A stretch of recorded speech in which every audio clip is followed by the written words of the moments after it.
Colombia Compra Eficiente es la entidad del Estado colombiano, que le pertenece a todos los colombianos y colombianas, que se encarga de establecer la línea rectora de la contratación pública en Colombia. Todo lo que son guías de contratación, documentos tipos, son documentos que orientan cómo se debe hacer la contratación, pero también, además de ser una línea rectora, también Colombia Compra en su tarea juega como, voy a decirlo así, el pegante entre la economía pública, que los recursos de esa economía pública, que son de los colombianos y colombianas, tienen que servir para el desarrollo y la transformación y el bienestar de una sociedad. Entonces, se hace a través de estos documentos de acuerdo que permiten esa contratación. ¿Con quién se hace esa contratación? Con la economía privada. Esos acuerdos marcos permiten el enlace o la articulación de la economía pública y la economía privada a través de unos instrumentos que se contratan o se llaman licitaciones. Los acuerdos marcos son licitaciones para efectos de que las entidades del Estado colombiano, sean nacional o regional o municipal, puedan brindar esos bienes, servicios y productos a la sociedad colombiana.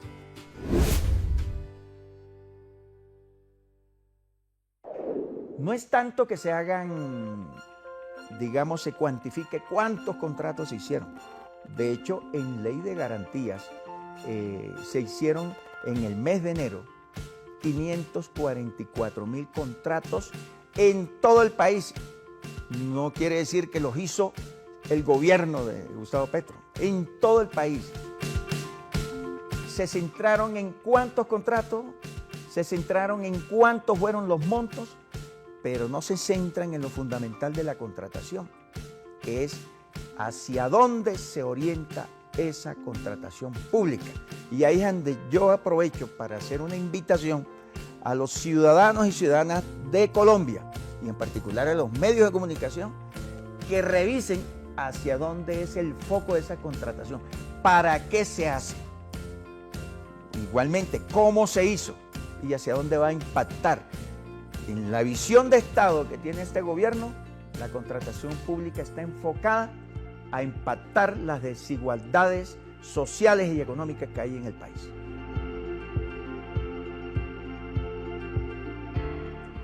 De esos 544,000 contratos, solo el 30.5% de contratos los hicieron las entidades del Estado. El resto lo hicieron las entidades de los territorios, llámese gobernaciones, llámese municipios y llámese distritos. Entonces allá hay una relación que indica claramente que no es lo que decían los medios de comunicación, que el gobierno concentró toda la contratación, además lanzando cifras sin la rigurosidad técnica y científica que merece una información, lo digo con todo respeto, al país, de mostrarles cómo son las cifras realmente. Igual en los montos, se contrató en el mes de enero redondeando 37 billones de pesos. Igual manera, la mayor proporción, por cada 100 pesos, 61 pesos se contrataba por parte de los entes territoriales. El resto lo contrató el gobierno nacional a través de las entidades como el del Instituto de Bienestar Familiar, el SENA, que hoy desarrollan programas en todos los rincones del país y que indudablemente la contratación tiene que ser útil para el propósito que se ha planteado este gobierno, y es el cambio por la vida, que significa sencillamente reducir las brechas de pobreza en Colombia.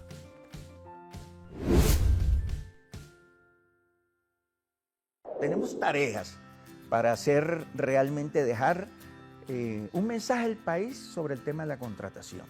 Y sobre todo en estos tiempos en que la coyuntura electoral pues promueve, como dice, emociona los espíritus y comienza la suspicacia frente a eso.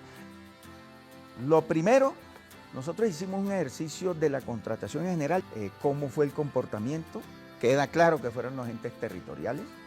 Lo segundo, dentro de eso, cómo se comportó la contratación directa. Hay que hacer la claridad que todavía se puede hacer contratación siempre y cuando sean licitaciones públicas o concursos.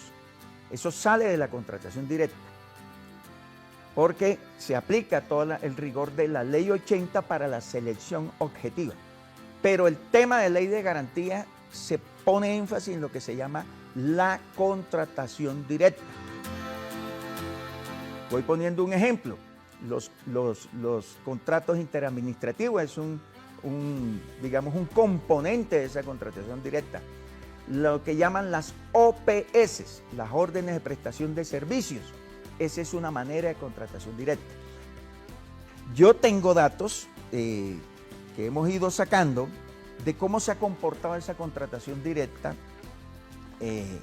digamos, en los meses que antecedieron la ley de garantía. Y claramente, voy poniendo un ejemplo, voy a hablar de la ciudad de donde yo soy, Barranquilla. Uno encuentra un contrato se establece dentro de la contratación directa, que es un contrato interadministrativo. Ahí juegan como tres actores, entre esos la empresa de desarrollo urbano de la ciudad de Barranquilla. Pero al final, ese es un contrato que tiene un impacto en nuestra, digamos, tiempo de ley de garantías de 344.000 millones de pesos. Revisando ese contrato, nos damos cuenta que es un contrato direccionado a una obra que es toda la parte, aunque está dentro de toda la tarea de parques y adecuación de centros deportivos, es una obra que está direccionada a mejorar el estadio de Barranquilla, pero son 344.000 millones de pesos. No estamos en desacuerdo que la ciudad necesita mejoras urbanas, mejoras en centros deportivos, pero uno haría una reflexión. ¿Es lo que necesita Barranquilla hoy? Ahora, la otra parte de esa contratación son OPS, órdenes de prestación de servicios, que suman aproximadamente 666.000 millones de pesos. Entonces uno pudiera hilar delgado, y en eso invito a los medios de comunicación a una reflexión nacional hacia dónde se debe enfocar la contratación pública a la luz de las necesidades y demandas que tiene hoy el país. Ese es uno de los ejemplos.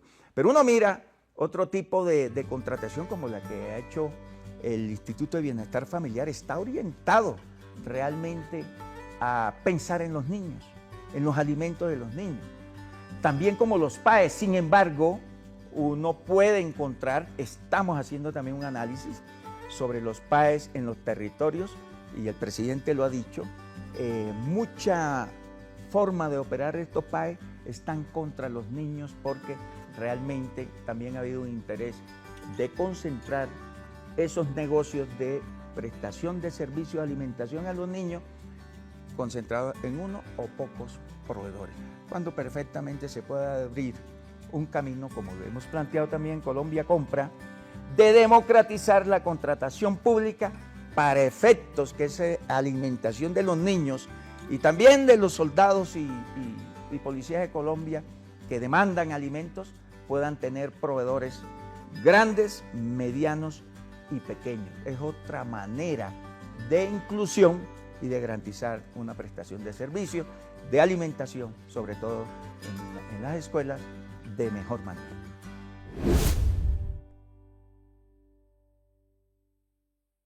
Esa es parte de la misión que nos puso el pueblo a través del Plan de Desarrollo y de la tarea que nos pone el presidente de la República, Gustavo Petro, de incluir en la contratación pública a otros actores que han estado excluidos históricamente de la contratación pública y que nos han llevado a que la contratación pública sea sencillamente un monopolio de unos pocos que se han enriquecido en Colombia y que no han permitido que otros participen de esa contratación pública para generar riqueza de verdad, en la medida que si uno permite que otros actores jueguen en esa economía, pues activamos incluso hasta la economía en los territorios.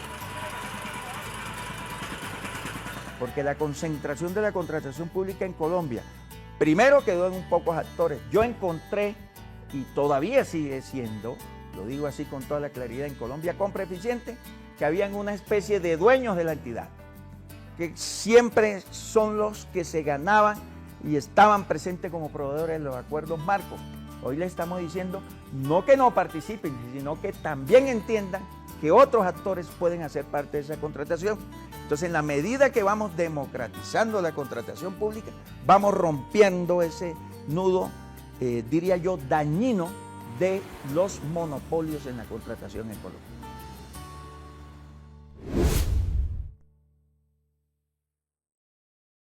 Justo de esa democratización se desprende un actor invisible, desconocido, pero sí usado, manipulado por los grandes proveedores.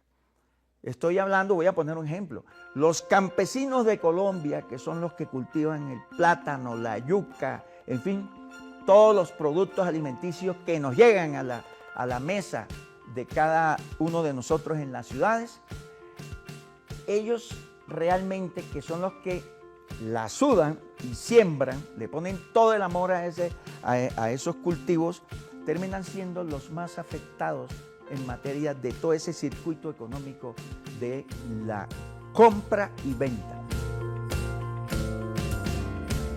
Los intermediarios abusan de esos productores y esos intermediarios indudablemente son los que terminan vendiéndole en una cadena a los grandes o directamente al Estado.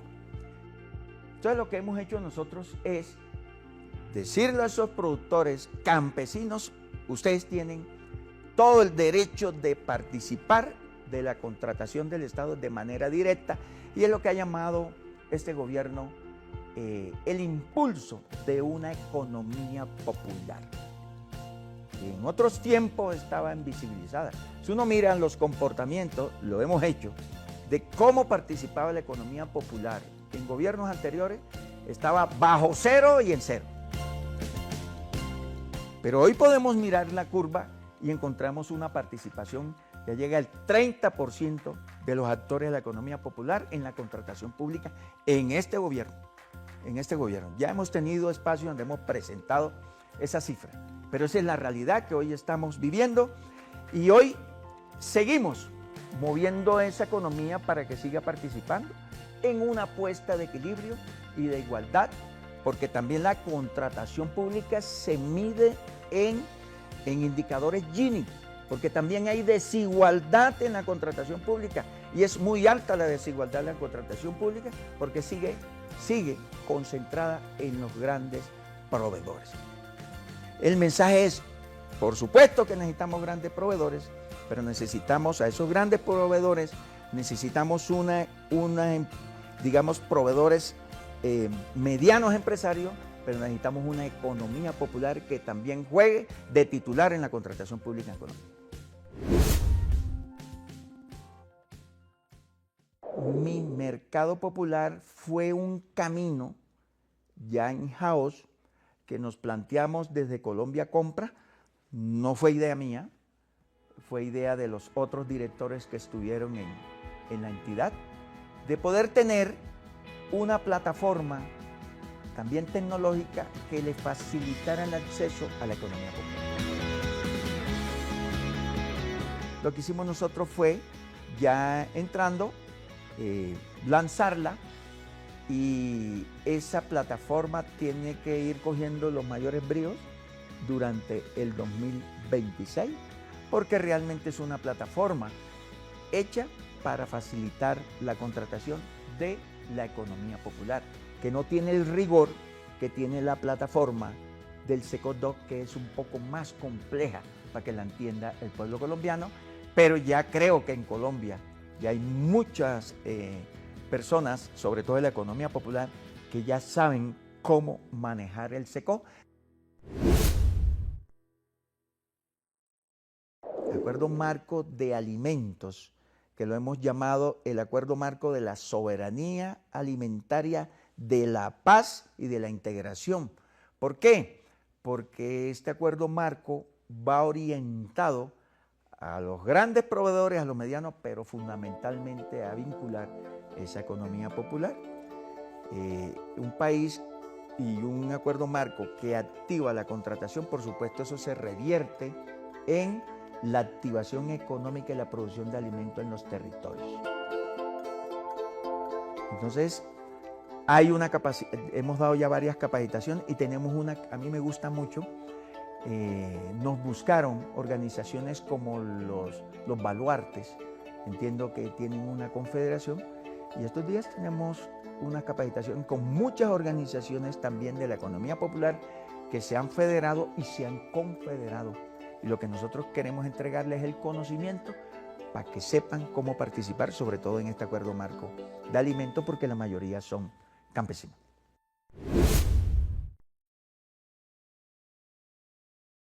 Nosotros avanzamos en una estrategia que nos permita romper 3 barreras. La primera es la barrera de acceso. Y el acceso lo vemos como la falta de conocimiento. Ese es uno.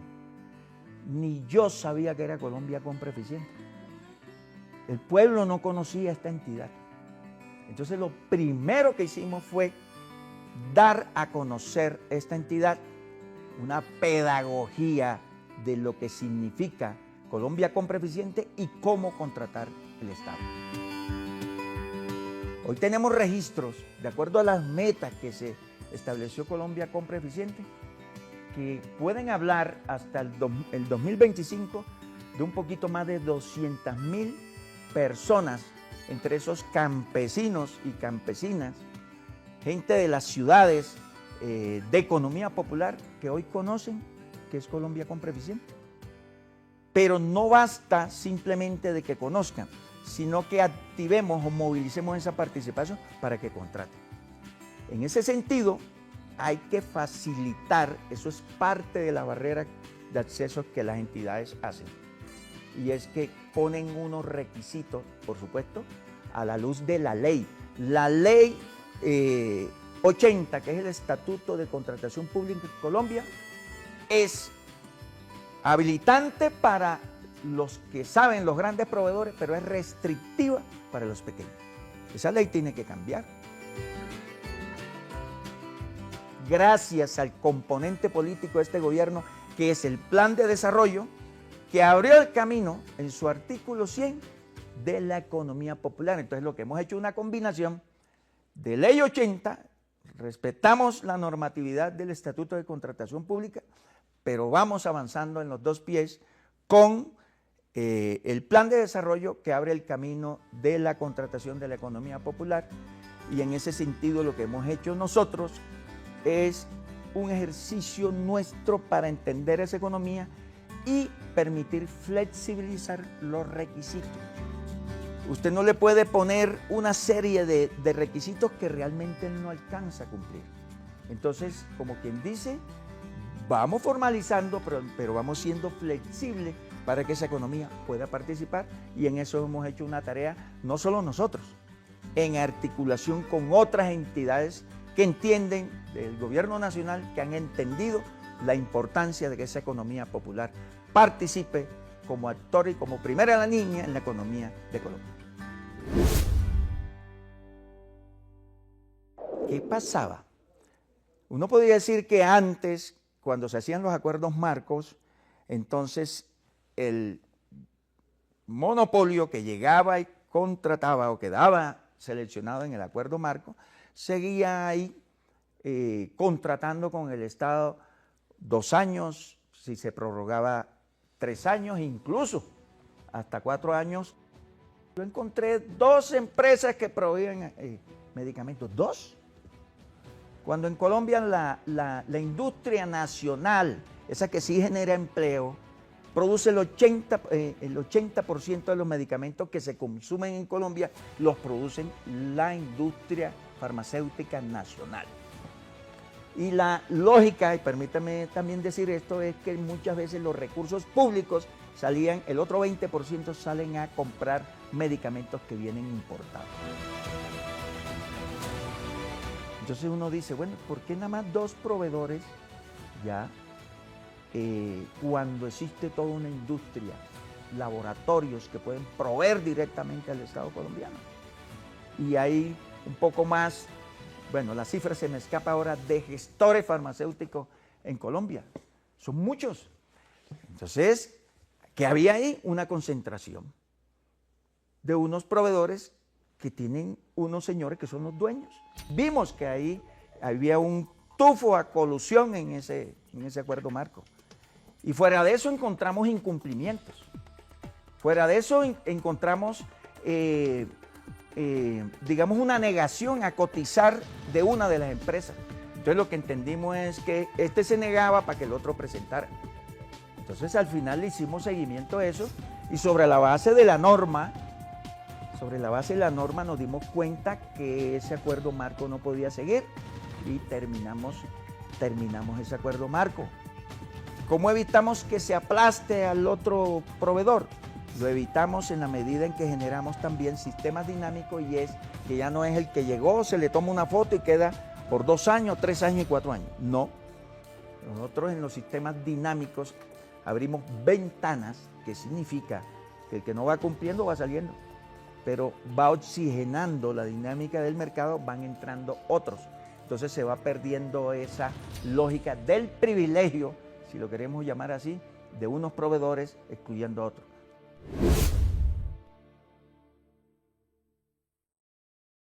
Nosotros a la actual plataforma, fíjense que por primera vez no se cayó el SECOP en esta contratación de ley de garantía. Si usted compara la anterior ley de garantías con esta, va a encontrarse que eso fue crisis total y así para atrás. Sin embargo, nos preparamos para que este carro viejo pudiera estar a la altura del momento que demandaba esta contratación. Hicimos 3 cosas. La primera fue prever y entrenar a las entidades para que se prepararan en ley de garantía. Hicimos como 3 sesiones fuertes. La segunda fue adecuar el actual carro viejo, le llamo yo, para que respondiera a la situación de esa demanda que sabíamos que iba a dar. Y le cambiamos de entrada, mire, desde por allá del 2011 no se le cambiaba el software. Eso es, digamos, todavía tenía algunos elementos, los switches viejos. Entonces le hicimos una adaptación. Logramos remediar esa situación y el comportamiento fue satisfactorio según los indicadores que tenemos día a día. Un comportamiento que llegó de manera satisfactoria al 9.3. Lo tenemos medido día a día. Y sabemos qué entidades se prepararon desde el primer día, 1 de enero, y cuáles dejaron para última hora, porque esa es la mala costumbre también que tenemos los colombianos, que dejamos todo a última hora. Entonces, si en el primer día de enero fueron 2.600 procesos, tengan en cuenta que una cosa es un contrato y otra cosa son los procesos. Los procesos pueden tener varios contratos. Entonces, el salto del primer día al último día 30 pasó de 2.600 a 43.000 procesos. O sea, de un solo chancletazo, diríamos nosotros en la costa, impactó en la relentalización del sistema, pero no se cayó el sistema. Se pudo hacer la contratación y hemos recibido ese feedback de muchas entidades de la mejora que realmente hubo en esta contratación pública. El que se quedó es porque no planificó.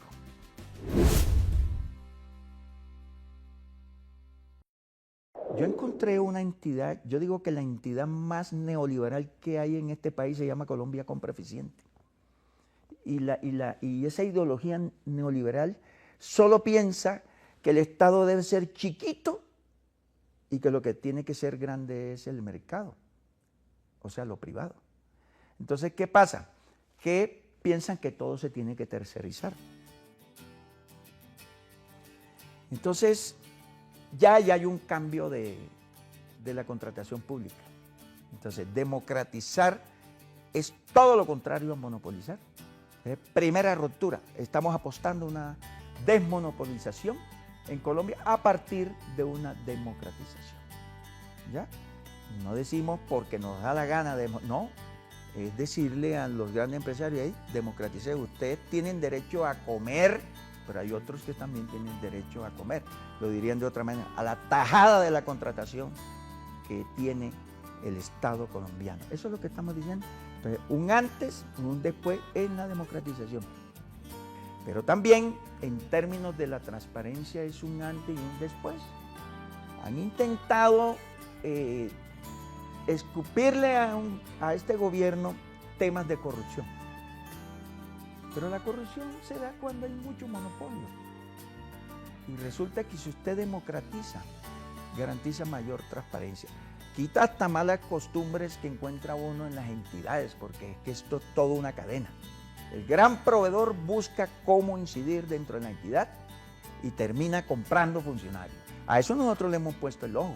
Y muchos funcionarios nuestros han tenido que irse sencillamente porque se pusieron a las órdenes del gran proveedor y no se pusieron a las órdenes de hacer una historia distinta como lo ha planteado el presidente de la República y como nos mandó el pueblo a través del Plan de Desarrollo.